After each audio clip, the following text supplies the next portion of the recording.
오늘 계속해서 이사야 50장 말씀은 이제 이스라엘에 대하여서 하나님께서 영원히 여전히 변함없이 그들을 붙들고 계시다라고 하는 말씀입니다. 또한 우리를 붙드시는 그 하나님의 성품은 무엇이며 또 우리가 이 민족이 어떤 성품과 어떤 영성을 갖도록 하나님께서 이끌어 가시는가라고 하는 그런 부분에 대해서 말씀합니다. 50장에서는요, 나 1절에 나 여호와가 이같이 말하노라 내가 너희의 어미를 내보낸 이혼 증서가 어디 있느냐 내가 어느 체주에게 너희를 팔았느냐 보라 너희는 너희의 죄악으로 말미암아 팔렸고 너희의 어미는 너희의 패역함으로 말미암아 보냄을 받았느니라. 이렇게 시작을 합니다. 여기 보면은 하나님께서 뭐라고 하냐면 이혼 증서가 어디 있느냐 내가 너희의 어미를 내보낸 이혼 증서가 어디 있느냐. 그러면 여기서는 너희는 누굽니까? 너희는 당연히 이스라엘의 자손이죠. 그러면은 너희 어미는 누굽니까? 너희 어미도 당연히 이스라엘입니다. 이스라엘이 아브라함 때부터 시작을 해서 그래서 모세 그리고 사사시대를 거쳐서 왕정시대로 이렇게 가면서 이스라엘이라고 하는 이 나라가 한 여인으로서 하나님과 언약을 맺은 백성인데 그 여인에게 후손들이 쭉 있잖아요. 그 후손들도 내내 이스라엘이에요. 그러니까 너희 어미 하면은 이스라엘 전체를 말하는 것이고 그리고 너희 하면은 지금 현재 이스라엘 백성들을 말하는 거죠. 우리가 한국도 대한민국 하면은 언제부터 대한민국입니까? 이 고종 황제가 대한제국 세우고 그 다음에 그 이후에 우리가 1945년 해방되고 그래서 건국이 됐잖아요. 그 초대 대통령이 이승만 대통령이 됐는데 이 건국 대통령인 이 이승만 대통령이 그 국회를 재헌국회를 시작하고 그때부터 대한민국이 되었고 우리가 대한민국 사람이죠. 그러니까 대한민국이라고 하는 것은 어미라고 말할 수 있는 거고 거기에 있는 백성들은 그 자녀들이라고 이렇게 말하는 거랑 마찬가지죠. 그러니까 이스라엘이라고 할 때 이스라엘은 그 이스라엘 전체의 정체성, 이스라엘 전체를 말하는 것이고 너희 자녀들 하면은 현재 거기에 있는 이스라엘 백성들입니다. 그런데 하나님께서 너희의 어미를 내보낸 이혼 증서가 어디 있느냐 이렇게 말할 때 너희 어미라고 하는 것은 지금까지 이스라엘이 아브라함 이후 또 이 모세 그리고 사사 왕정 그 이후에 이 모든 이스라엘 전체가 어떤 일을 했는가 마치 하나님 앞에서 이혼당해야 될 만한 사유가 있는 그러한 사람처럼 부정한 짓을 하고 다녔다는 거예요. 이스라엘이 하나님께 대하여 어떤 언약을 맺었습니까? 결혼 언약을 맺었잖아요. 그래서 출애굽기 19장에 보면은 거기서 너희는 내 백성이다.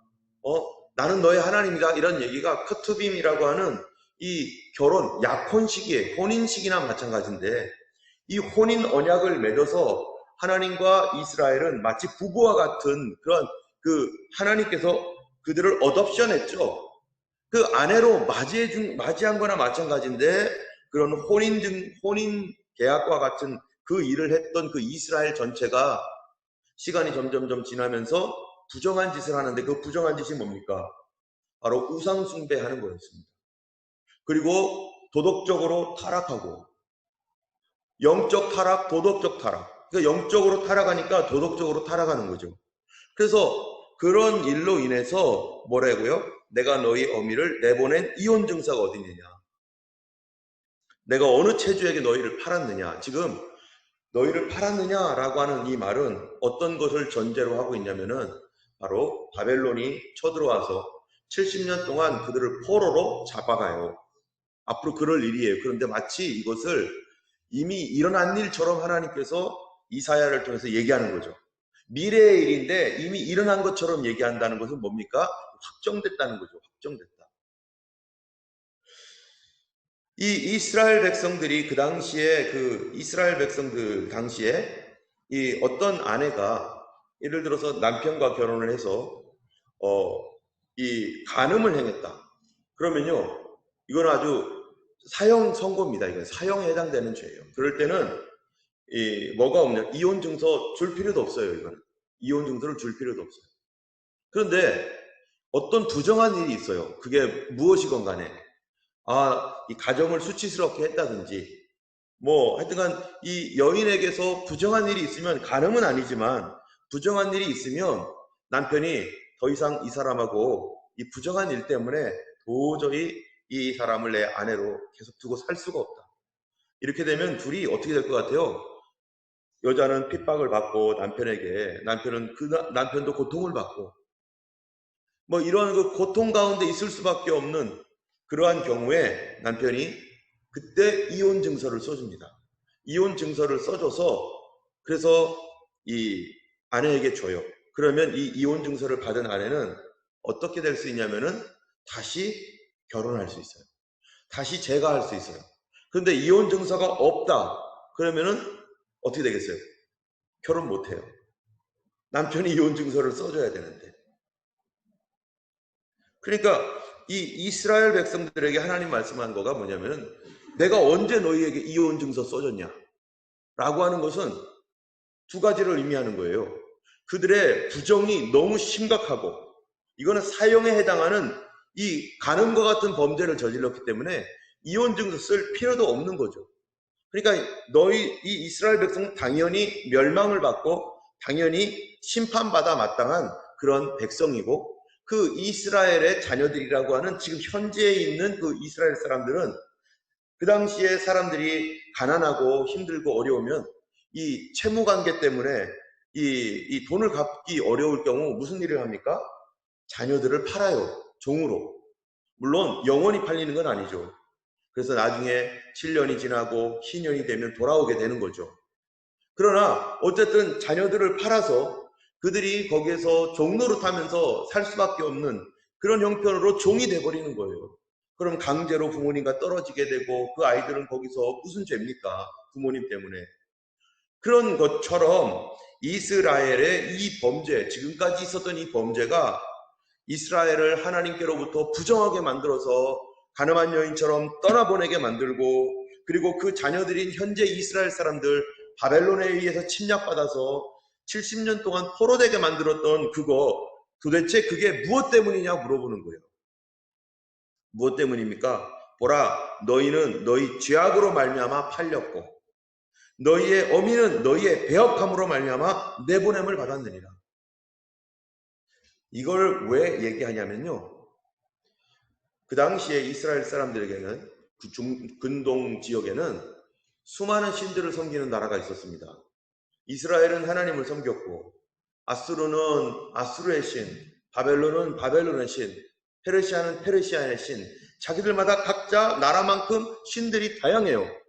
그런데 전쟁을 할 때마다 어떡합니까? 자기 신한테 가가지고 제사 드리고 이번에 이기게 해달라고, 그리고 짐승으로 점을 치면서 간을 잘라가지고 맞는지 틀리는지 이런 거 확인하고 이러는 그러한 신들의 전쟁이 돼버리는 거예요. 아수르와 바벨론이 싸우면 아수르 신과 바벨론 신에게 다 자기들끼리 이기게 해달라고, 지금도 그렇잖아요. 그래가지고 싸우기 때문에 그 당시 사람들에게는 이 자기들의 전쟁은 자기들의 전쟁이 아니라 신들의 전쟁이 되는 거죠. 그러면 이스라엘이 바벨론에 의해서 침략을 받아가지고 지금 앞으로 70년 동안 포로 생활을 해서 다 끌려가고 나라가 망해버려요. 그러면 그 당시 사람들이나 이스라엘 사람들에게는 무슨 생각이 있느냐? 우리 하나님 여호와가, 우리가 섬기는 여호와 하나님이 바벨론의 마루둑 신에게 벨 신에게 항복했구나. 그래서 하나님이 졌구나. 그렇게 생각한다는 거죠. 바벨론 신이 우리 신을 이겼구나, 이렇게 생각을 한다는 거예요. 그런데 하나님께서 이사야를 통해서 앞으로 150년 뒤에 그런 일이 일어날 텐데 그것이 훨씬 더 늦춰질 수도 있었죠. 그러나 이스라엘의 반응이 이제는 더 이상 하나님 앞에 늦춰질 수 없었기 때문에 결국 결과적으로 150년 뒤에 그런 일이 일어난 거죠. 그럴 때 사람들이 생각을 한다는 거예요. 아까처럼. 그러기 전에 미리 하나님께서 미리 이사야에게 얘기하는 거예요. 뭐를 얘기하는 거예요? 그들이 왜 바벨론에 끌려가느냐? 하나님이 바벨론 신에게 져서 그러는 거냐? 하나님이 힘이 없어서 너희들이 끌려간 줄 아느냐? 그게 아니다. 뭐 때문이라는 거예요? 하나님께서 너희의 죄 때문에 너희가 팔린 거다. 너희의 범죄 때문에 그들에게 포로가 되어가지고, 죄의 포로가 되어가지고 끌려간 거다. 하나님 힘이 없어서가 아니라 하나님이 너희들을 내줬다, 그들에게. 또 너희들이 왜 하나님과 언약이 깨져가지고 이렇게 내버림과 같이 된 줄 아느냐? 바로 너희의 배역함 때문이다. 하나님이 너희 힘이 없어서 그런 게 아니다. 도대체 너희들 어떻게 했었는가? 2절에 나와요. 같이 읽어볼까요? 내가 왔어도 사람이 없었으며 내가 불러도 대답하는 자가 없었음은 어찌 됨이냐? 내 손이 어찌 짧아 구속하지 못하겠느냐? 내가 어찌 건질 능력이 없겠느냐? 보라, 내가 꾸짖어 바다를 마르게 하며 강들이를 사막이 되게 하며 물이 없어졌으므로 그 물고기들이 악취를 내며 갈아여 죽으리라. 그렇죠. 여기 뭐래요? 내가 왔어도, 주님이 찾아왔어요. 그런데 이스라엘이 반응을 하지 않아요. 하나님 앞에 회개하지 않아요. 주님께서 선지자들을 통해서 불렀어요. 설교를 통해서 그렇게 하면 안 된다고 말씀했어요. 계속해서 메시지를 줬어요. 그런데 대답지 않아요. 그거 한번 듣고 그냥 이쪽 귀로 흘려버려요. 그 들을 때는 마음에 내가 이러면 안 되지. 내가 이러면 안 되지 해놓고 딱 일어나서 교회를 딱 나가는 순간 깨끗하게 잊어버리고, 그리고 옛 생활로 싹 돌아가가지고 옛날처럼 반응하는 거예요.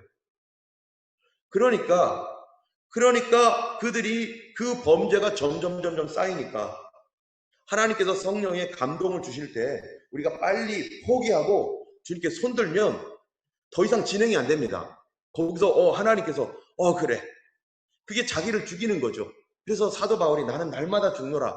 사도 바울이 죄인의 괴수였고, 그래서 자기 속에 얼마나 급한 사람이었습니까? 사도 바울 대단히 급한 사람이었어요. 그래가지고 바나바와 막 대판 싸우고 막 이래요, 이 사람이요. 굉장히 성격이 급한 사람이었지만, 그런데 하나님께서 사도 바울을 어떻게 다룹니까?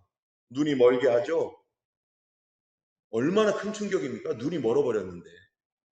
그리고 눈을 뜨고, 그리고 대판 싸워서 그것 때문에 막 휘청휘청 거리고 자기 속에 사랑이 없는 것을 한탄하면서 막 괴로워하고, 그런 과정 가운데 사도 바울이 예수님을 믿으면서 항복을 해요. 그러면서 그 성격 다 죽고, 그러니까 하나님이 귀하게 사용하는 거죠. 근데 그 전까지는요, 사도 바울이 10년 동안 어디에 있었습니까? 아라비아 사막에서요, 꼼짝 않고 거기서 있다가 어디에서 무슨 일을 했는지 몰라요. 그런데 어느 날 갑자기 하나님께서 때가 되니까 바나바를 통해서 사도 바울을 씁니다.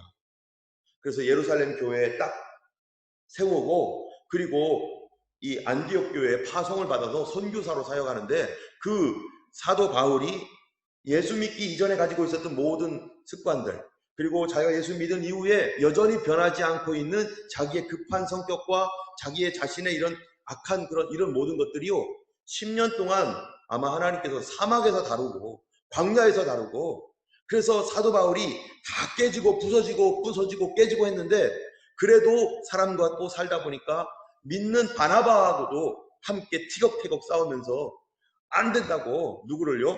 마가 요한이 우리랑 같이 지난번에 1차 전도회 때 갔는데, 걔 중간에 마음 틀어가지고 도망가는 거 보니까 걔 안 되겠어 해가지고 정의를 내세우고 하면서 긍휼한 마음보다는 여전히 사람을 평가하고 판단하고, 자기는 어땠는데, 사도 바울 자신은 어땠는데요?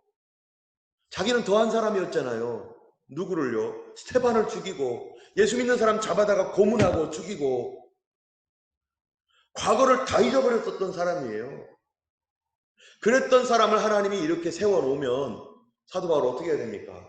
좀 겸손하게 자기를 배반하거나 또 자기에게 좀 해코지를 하거나, 이런 사람에 대하여 포용하고 용서하는 마음을 가졌어야 되는데, 1차 전도여행 다닐 때까지만 해도 아직도 마가 요한에 대한 원망을 가지고 걔 그러면 안 되지, 팀을 깨버리면 안 되지 하면서 도저히 마가 요한 안 돼 해가지고 2차 전도여행 때 누구랑 싸웁니까? 바나바랑 대판 싸우는 거예요. 그래가지고 찢어져 버렸어요. 그리고서 후회하는 거죠. 나중에 사도 바울이 그거를 후회하면서 뭐라고 합니까? 마가 요한 데리고 와라. 마가 요한 내게 유익한 사람이다. 이러면서 나중에 바뀌어요. 또 사도 바울도 계속 바뀌고 있지만, 그런데 자기 자신을 우리는 금방 잊어버립니다. 내가 무슨 짓을 했는지 과거에. 하나님께서 이 이스라엘이 하나님께 그렇게 사랑을 받고 아주 미약한 가운데서 주님을 믿어서 지금까지 이렇게 왔더니 그들의 과거를 다 잊어버리고 언제 하나님이 우리를 도왔냐는 둥 이러면서 주님을 떠나가며 주님 없는 자들처럼 그렇게 살았습니다. 그랬더니 하나님께서 2절에서 그렇게 말하는 거예요. 내 손이 어찌 짧아 구속하지 못하겠느냐? 내가 어찌 건질 능력이 없겠느냐?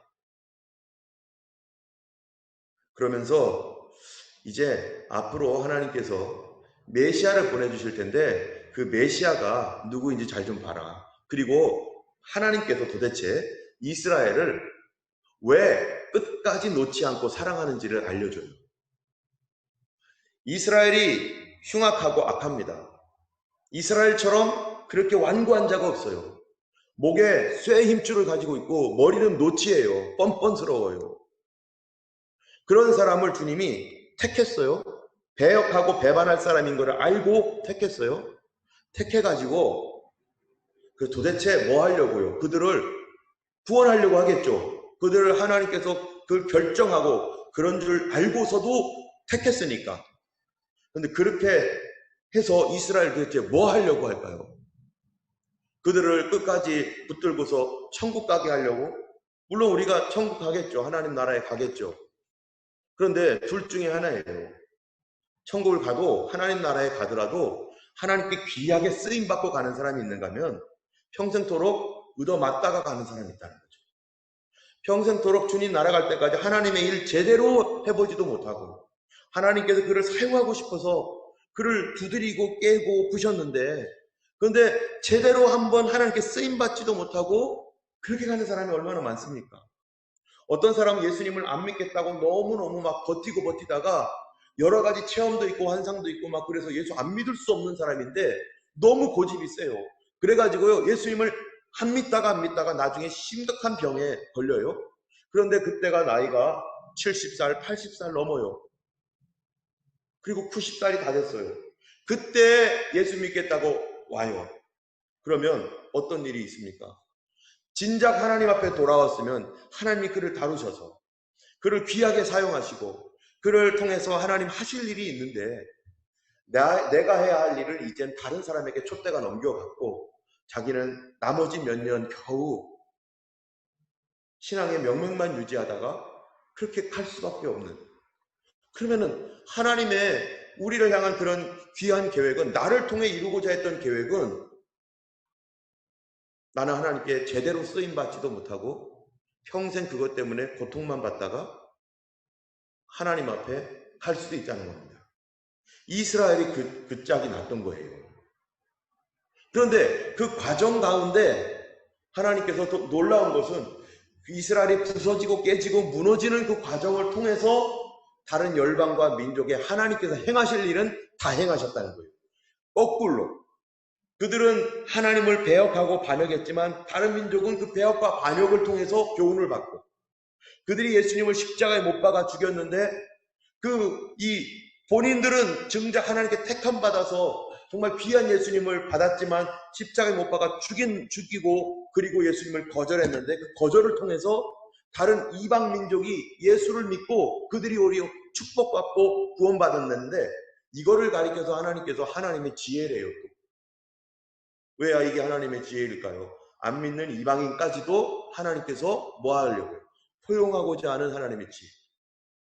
그래서 하나님의 뜻은 어쨌든 이루어집니다. 이스라엘을 통해서 그들에게 복음을, 이스라엘의 선함을 통해서 복음이 열방에 전파되기도 할 수 있었고, 그런데 그것이 되지 않고 거꾸로 이스라엘의 악함을 통해서 오히려 복음이 이방에 또 전파됐어요. 어쨌든 하나님의 뜻은 이루어졌어요. 그런데 정작 이스라엘은 하나님께 제대로 쓰임받지 못하고 거꾸로 쓰이고, 그래서 맨 마지막에 드디어 이스라엘이 고난과 고통과 심각한 고난을 받고 2000년 동안 나라 잃고 헤매면서 얼마나 고통을 받습니까? 이 이스라엘 민족이 엄청난 고난을 받다가 맨 마지막에, 마지막 시대에 이스라엘이 바톤을 이어받아서 그 짧은 기간, 몇 년 되지 않는 그 짧은 기간에 그들이 하나님 앞에 마지막 바톤 주자로 쓰임받게 되는데, 그 일을 위해서 하나님은 지금도 그들을 잠깐이라도 쓰시고자, 그들을 구원해서 잠깐이라도 쓰시고자 지금까지 하나님께서 계속 이 일을 행하면서 이방 세계에 뭐를 알려주는 겁니까? 하나님 살아계시다. 이스라엘 좀 봐봐라. 하나님은 한 번 택한 사람 놓지 않습니다. 놓지 않는데, 여러분, 하나님이 택한 사람 놓지 않아서 뭐 하려고 할까요?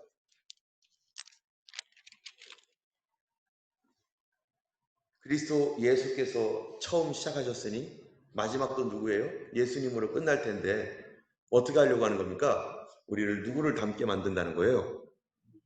예수 닮게 만든다는 거예요. 이스라엘이 누구 닮게 만들고자 하는 거예요? 지금 하나님께서 하나님 닮게 만들고자 하는 거예요. 하나님의 은혜로우심과 자비로우심과 노하기를 더디하심과 인자와 긍휼이 풍성함과 거룩함과 믿음과 영생의 소망과 이 모든 것들이 하나님께 있는데, 하나님을 믿는 자녀라고 하는 이스라엘이 그런 게 하나도 없었던 족속이에요. 그러니까 그들을 불러다가 깨끗이 씻어서 너 오늘부터 내 아들이야 해가지고 피로 거듭나게 하고 언약을 맺어서 너 내 자식이야 그랬는데 성격이 안 고쳐지는 거예요. 바깥에서 막 살던 그 성격, 그래서 그거 알고서 데리고 왔는데, 데리고 왔어도 여기에서도 천방지축 막 자기 마음대로 막 헤매고 돌아다니면서, 그러니까 어떻게 하는 겁니까? 하나님께서 가만히 좀 있어봐. 그래서 매도되기도 하고 꼴밤도 주기도 하고, 그러면서 그가 어떻게 되게 만드신다고요? 하나님처럼 자비로운 민족, 하나님처럼 은혜로운 민족, 하나님과 같은 믿음이 있는 민족, 하나님과 같은 용서가 있는 민족. 우리가 예수님 믿는 것도 마찬가지입니다. 여러분 4절을 보세요. 50장 4절에 보면은 뭐라고 되어 있냐면은 이 앞으로 오실 메시아 예수 그리스도에 대한 미리 예언인데, 우리가 예수님을 믿을 때 어떤 사람이 되도록 주님이 우리를 부르셨냐면은 택해서 구원받는 건 당연한 것이고, 구원해서 그 사람들 속에 있는 죄악의 그 독을 쫙 빼서 그들로 하여금 하나님의 영광스러운 백성들이 되게 하려고 지금 이 땅에 세우고자, 내 민족을 봐라, 내 하나님의 사람을 봐라 해가지고 이 동산 위에 있는, 언덕 위에 있는 도시처럼 밝은 도시를 만들고자 하나님이 인도하시는 거거든요. 그런데 그 나라의 뭐 경제력, 군사력 이게 문제가 아니라 그 나라의 성품, 그 성도의 성품이 뭐냐? 자, 4절부터 보면은요 이렇게 말해요. 50장 4절. 주 여호와께서 학자의 혀를 내게 주사 나로 곤고한 자를 말로 어떻게 도와줄 줄 알게 하시고 아침마다 깨우치시되 나의 길을 깨우치시사 학자들 같이 알아듣게 하시는도다. 이게 지금 누구 얘기냐면은 예수님께서 오셔서 그분에게 학자의 혀를 주겠다는 거예요. 여러분 학자의 혀가 뭡니까? 학자는요 지식이 있는 사람입니다. 누구에 대한 지식이 진짜 지식입니까? 하나님께 대한 지식을 말하는 거죠. 하나님이 누구인지에 대하여 누구처럼 알아요? 예수님, 하나님처럼 아는 지식. 그분이 누굽니까? 하나님밖에 없죠. 그런데 그분이 예수님이신 거죠. 하나님께서 학자의 혀를 주셔서 예수님에게 할 말을 주셨다는 거죠. 예수님 이 땅에 오셔서 하신 말이 뭡니까? 내가 나의 자유로 말한 것이 아니요 나를 보내신 아버지께서 나의 말할 것과 이룰 것을 명령하여 주셨으니 나는 그의 말이 영생인 줄 아노라. 예수님 이런 말씀하셨잖아요. 예수님은 내가 자유로 말하는 게 아니라 내가 말하는 것은 내 말이 아니고 내 아버지께서 나에게 주신 말씀을 하는 것이다. 그러므로 나의 판단은 옳다. 이렇게 주님께서 계속 말씀하고 있습니다. 이 마태복음 7장 22절에 다만 하늘에 계신 내 아버지의 뜻대로 행하는 자, 그게 누구예요? 예수님이죠. 예수님께서 이 땅에 오셔서 그렇게 사시면서 5절 잘 보세요. 뭐라고 하나? 주 여호와께서 나의 귀를 여셨으므로. 여러분, 하나님께 많은 사람들이요, 하나님의 음성 듣고 싶어 합니다. 하나님의 음성을 듣고 싶어요. 주님, 내가 어떻게 했으면 좋겠어요? 나도 하나님 음성 듣게 해주세요. 저도 이 하나님의 음성 듣는 삶을 위해서 사실 맨 처음에 호주로 왔어요. 그런데 하나님의 음성 듣는 법일까요? 삶일까요? 하나님의 음성 듣는 법칙이 있습니까? 없습니다. 그런 법칙 없어요. 눈을 감으세요. 그리고 집중하세요. 뭐 여기에다가 이렇게 여기에 무슨 눈이 있대나요? 여기에다가 집중하세요. 다 쓸데없는 짓이죠. 그런다고 하나님의 음성이 들리는가? 하나님의 음성 듣는 삶이라는 것은 내 영의 태도입니다. 내 영의 태도가 어떻게 되어 있느냐에 따라 달라요. 똑같은 눈을 감았는데 언제는 하나님의 말씀이 명확하고 언제는 하나님의 말씀이 아니라 마귀 말을 들어요. 무엇 때문에요? 내 영의 태도 때문에, 나의 태도 때문에. 보세요. 주 여호와께서 나의 귀를 여셨으므로. 하나님이 언제 귀를 엽니까? 하나님께서 나의 귀를 열어서 하나님의 음성을 알아듣게 하고 깨닫게 하시는 때가 도대체 언제입니까? 언제죠? 보세요. 그 다음 말이. 주 여호와께서 나의 귀를 여셨으므로 내가 거역하지도 아니하며 뒤로 물러가지도 아니하며 나를 때리는 자들에게 내 등을 맡기며 나의 수염을 뽑는 자들에게 내 뺨을 맡기며 모욕과 침뱉음을 당하여도 내 얼굴을 가리지 아니하였느니라. 하나님 음성 듣는 사람이요, 이랬어요. 우리 왜 하나님 음성 듣고 싶어 합니까? 내가 하나님의 음성 들어서 뭐 하려고요? 다른 사람에게 예언해 주려고요? 다른 사람에게 나는 너보다 더 높은 귀한 높은 영성이 있어, 레벨이 있어, 그러니까 너는 내 말을 들어야 돼, 이런 얘기 하려고요? 그게 아니에요. 하나님의 음성, 하나님께 귀를 여신 사람, 그 사람이 어떤 태도인가? 주님, 내가 어떻게 해야 되죠? 그럴 때 내가 거역하지 않고 뒤로 물러가지도 않는 뭐예요? 순종하려고. 주님께서 나에게 말씀하신 거를 순종하려는 태도, 어찌하든지 내가 따르겠습니다. 제가 예전에도 얘기했지만 얼마 전에 2017년에 이 선교를 갈 때 제가 하나님 앞에 음성 듣기를 원했어요. 주님, 제가 저기 터키가 아니죠. 제가 선교로 나가야겠습니까? 안 나가야겠습니까? 그때 제가 대단히 중요한 결정을 해야 되는 때였었기 때문에. 나가야겠습니까? 안 나가야겠습니까? 내 마음속엔 나가고 싶지 않습니다. 하나도 나가고 싶은 마음이 없었어요. 그 선교하는 지역에 가서, 무슬림들 지역에 가서 나 그러고 싶지 않았어요. 근데 하나님께 그래도 목사니까 하나님 말씀 들어봐야지 하고서 들어보려고 할 때 그냥 들어보려고 한 게 아니었어요. 뭐 하려고 하나님 음성 들어요? 하나님께서 말씀하시면 그게 무슨 말이든지 무조건 따라가겠습니다. 무조건 그때 뭐가 나오느냐? 하나님의 친밀함, 그때 하나님의 능력, 그때 하나님이 내 삶을 다 풀어주시고 나를 인도해 주시고 내 갈 길을 열어주시고. 그래서 우리가 하나님의 말씀을 듣고자 주님 뜻을 가르쳐 주세요 라고 하는 사람들마다 무슨 마음을 가져야 돼요? 나 거역하지 않겠습니다. 나 뒤로 물러가지 않겠습니다. 혹시 누가 나를 때리는 자가 있다면 내 등이라도 맡기겠습니다. 나의 수염을 뽑는 자가 있다면 내 뺨이라도 맡기겠습니다. 모욕과 침뱉음을 당하여도 내 얼굴을 가리지 않겠습니다. 이게 얼마나 가루 같은 사람이겠습니까? 소재와 같이 갈아진 사람. 이런 사람이 얼마나 하나님 보시기에 그래, 너가 내가 말하면 다 하는구나. 어려운 일일지라도 네가 거절하지 않는구나. 그런 사람에게 뭐가 나타나겠어요? 하나님의 능력이 나타나는 거죠. 부활의 역사가 나타나는 거죠. 그런데 우리는 하나님의 음성을 듣겠다고 해놓고 어떡합니까? 내 마음에 안 맞으면 이거 하나님의 음성 아니지. 내가 잘못 들은 거지. 내가 미쳤어. 이러면서 그걸 거절하고 이스라엘이요 그 일을 했어요. 선지자를 통해서 하나님 말씀을 들을 수 있었는데 선지자가 얘기하면 아무도 안 듣습니다. 하나님께서 예수 그리스도를 통해서 우리에게 가르쳐 주시는 게 뭐예요?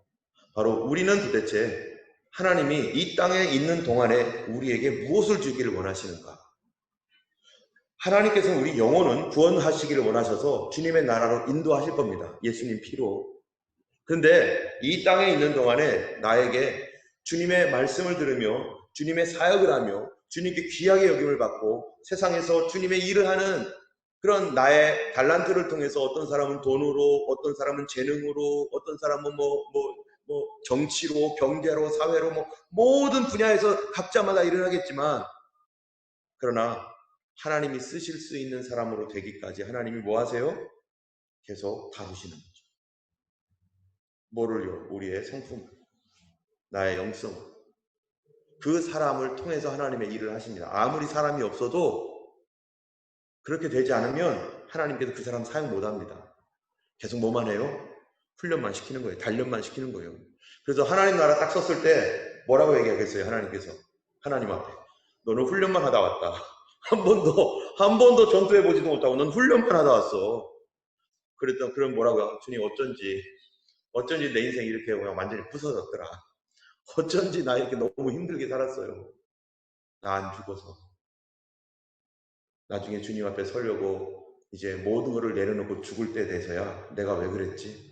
내가 이 헛된 것 때문에 내가 왜 이렇게 마음의 고통을 받고 묶여 있었지?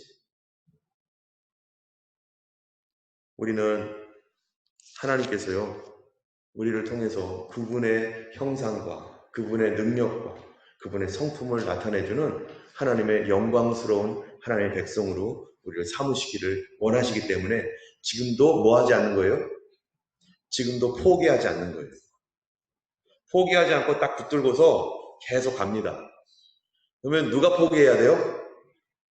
누가 포기해야 돼요? 제가 포기해야 되죠. 내가 빨리 포기해야 되지.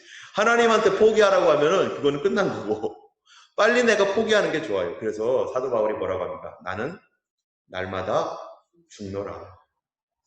주님, 어제도 죽었고요. 오늘도 죽고요. 내일도 죽고 싶어요. 제발 이 못된 제발 이 독사 같은 나 좀 죽여주세요. 내 속에 정말 독사 같은 것이 있어서 얼마나 사람들을 물어뜯고 얼마나 내 맘에 안 들면은 욕을 하고 얼마나 사람들을 고통스럽게 하고 있습니까? 주님, 독사 같은 나 좀 죽여주세요. 이거는 모든 사람의 고백입니다. 어떤 목사님의 책 제목이에요. 독사 같은 나 좀 죽여달라는 게. 저희가 그 책을 보고서 저를 좀 죽여주세요. 내가 독사입니다. 내가 독사입니다. 그래서 주님이 기뻐하시는 거룩한 백성 만드시고자 오늘도 주님 우리를 단련하시고 주님께서 우리를 붙들어 주신 줄 믿습니다. 하나님의 부르심은 후회하심이 없습니다. 내가 어찌하든 간에 그거는 하나님이 택한 거니까 그 하나님 책임지셔야 되는 거고 나는 빨리 포기하는 게 좋은 거죠. 우리 주님 앞에 하나님 참으로 10절 말씀을 우리 읽고 마치겠습니다. 50장 10절 너희 중에 여호와를 경외하며 그의 종의 목소리를 청종하는 자 누구냐?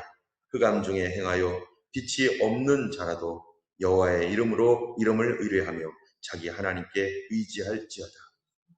그의 목소리 청종하는 자 흑암 중에서도 캄캄하고 도대체 캄캄해서 어떻게 빛도 없는 그런 속에서도 뭐 한다고요? 여호와를 의지한대요. 하나님 목소리를 청정하는 사람, 경외하는 사람, 그 사람 하나님 의지하는 소망을 하나님께 두는 사람, 그 사람이 바로 경건한 사람이죠. 이 시간 우리 같이 찬양하시고 우리 함께 기도하는 시간 갖겠습니다. 주님, 성령님께서 더 강력으로 역사하셔서 나를 붙들어 주시고 주님 합당한 사람으로 오늘도 빚어주시고 주께서 쓰실 수 있는 사람 되게 하옵소서. 우리 같이 302장 내주 하나님 1절과 4절 같이 하겠습니다.